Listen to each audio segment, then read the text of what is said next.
the name of Allah, the most gracious and most merciful. May the peace and blessings of Allah, the Exalted, be upon the Prophet Muhammad and his purified progeny, and may Allah's damnation be upon their enemies. Dear brothers and sisters, Assalamu alaikum wa rahmatullahi wa barakatuh.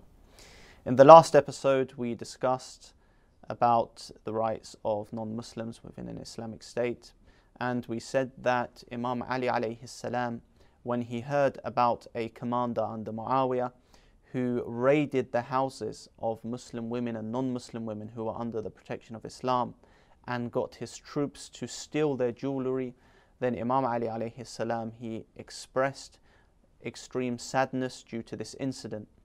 And we said that this shows that the Imams alayhim salam did not merely just preach about the rights of the protected people, rather they also expressed that sadness when the protected people were violated, when their honor was violated and when they were oppressed.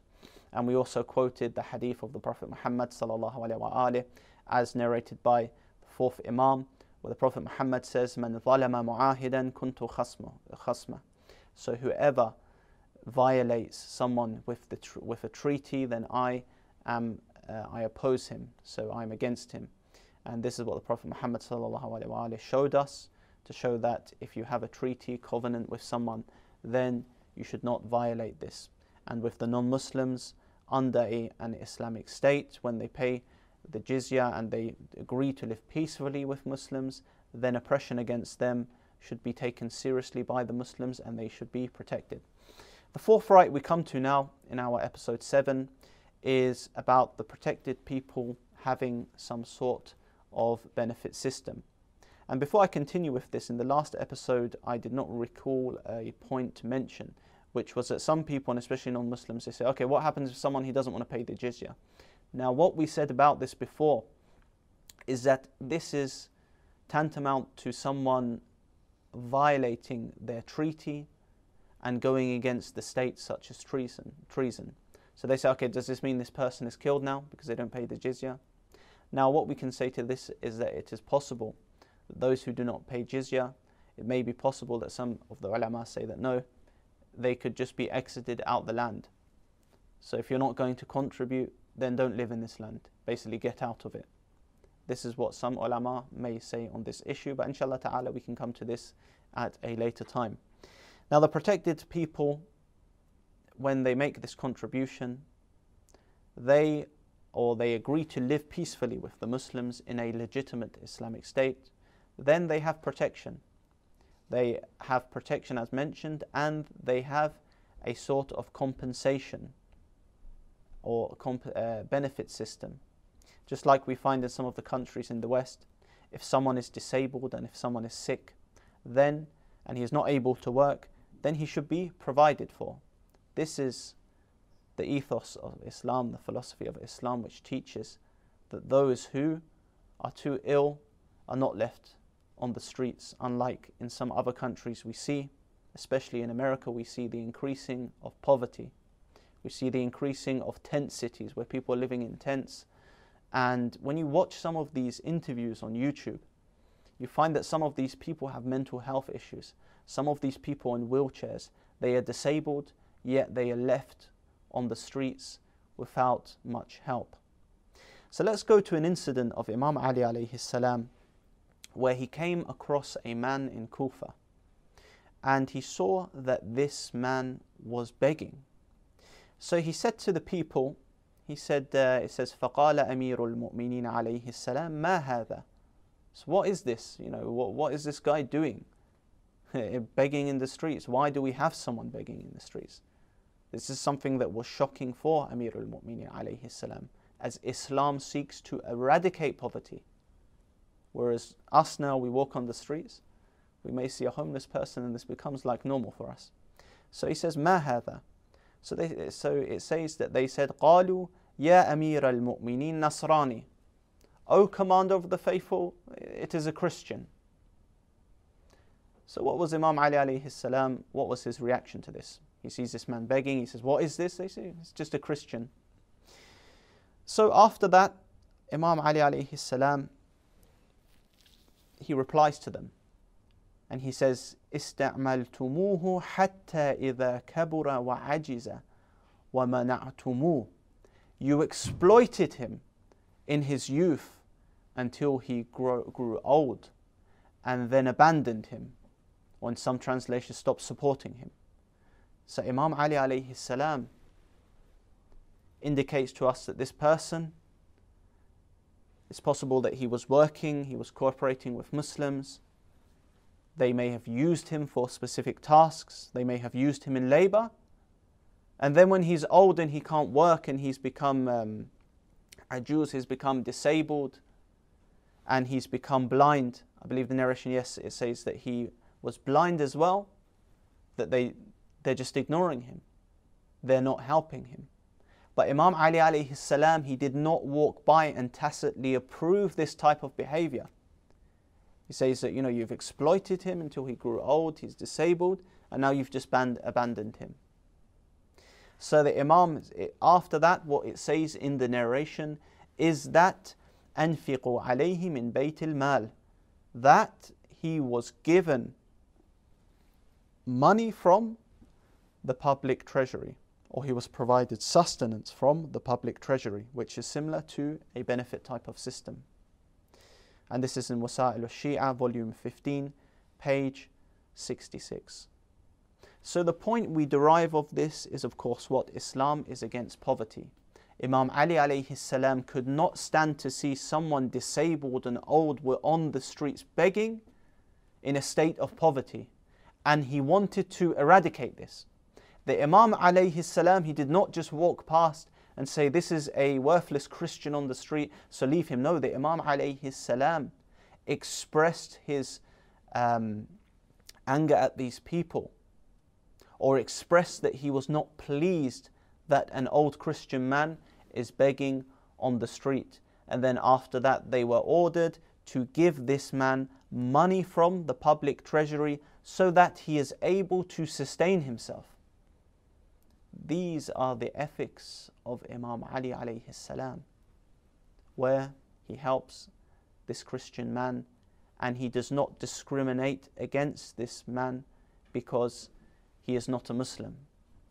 Again, within a legitimate Islamic state, poverty, whether it affects the Muslims or it affects the non-Muslims, should be something that is dealt with. And it's worth mentioning, dear brothers and sisters, there's a similar story to this, which this merit was taken and fabricated about Umar. Now this merit is, of course, for Imam Ali alayhi salam, but there's a similar type of merit where the mukhalifin quote this for Umar. And what's interesting, inshallah ta'ala, if I'm able, I'll put a page scan on the screen. We find that some of the sources that they quote this from is such as Kanzul Ammal. And this book, when a Shi'i quotes it to them, they say this is a completely weak book, we don't accept anything from this. They try to completely brush it off. But when it suits them, for merits praising their khulafa and praising their so-called caliphs, they don't mind using weak narrations or weak history. Some of them say, give me authentic history. Although according to some of their scholars, it's not a condition for history to necessarily be authentic in terms of having an authentic chain, etc. But when it suits them, they'll say that, no, this is a nice story about Omar, so we're going to use it anyway. But in the same book, if you quote something that goes against Omar or Abu Bakr, regarding that they wished that they were straw or eaten by a camel, then they'll say that no, or eaten by a sheep, we don't accept this. So this is one point that we highlight, because this story is actually quoted for Umar, and we say that this is an obvious fabrication, as this story is attributed and correctly attributed to Imam Ali alayhi salam. So yes, again we recap and we say that the people of the book, the protected people under a legitimate Islamic state, have that right of receiving funds from the public treasury if they are in need of doing that. And then there's another topic that comes up about riba, the interest, that those who are protected non-Muslims, some of the ulama, the scholars mentioned that interest is completely forbidden to be taken from them. Because if they are non-protected, then it's possible that a Muslim may do that. But if they are protected, then it is haram, just like it would be haram in all cases to take interest from Muslims. So this is another point just to mention. Now we come on to another issue and controversial issue which has been discussed, especially after the atrocities that Daesh committed, where they claimed to implement particular Islamic concepts such as jizya. Now what they did to the Yazidis is that they raided them, and by the way, Daesh don't have any legitimacy to be applying any of these Islamic concepts because they're a bunch of thugs. May Allah curse all of them. So yes, does jizya only apply to Ahlul-Kitab? Because they went to the Yazidis and they said, okay, they're not Christians or Jews, and they either have to accept Islam or die. And this issue about whether jizya is accepted only for the people of the book is not just a discussion which is limited between Shia. Rather, the Mukhalifin amongst themselves, they also discuss this. I believe I saw a clip of 𝗦𝗦𝗕𝗏 being asked whether jizya applies to non-Ahlul Kitab, and I believe he said yes, it can do. So this is a discussion on both sides, where Shias have this discussion between themselves and the ones who refer to themselves as Ahlul Sunnah. Now the people of the book, when we come to the people of the book, there may be scholars who say that no, people of the book are limited to Christians and Jews only. And then we have other scholars who come along and say no, there are narrations within the Shia books which allude to Zoroastrians having a prophet. The Prophet Muhammad sallallahu alaihi wasallam, he mentioned this, and that they basically killed their prophet and distorted their book, I believe. So yes, a discussion surrounds whether Zoroastrians are included amongst people of the book. Some say yes and some say no.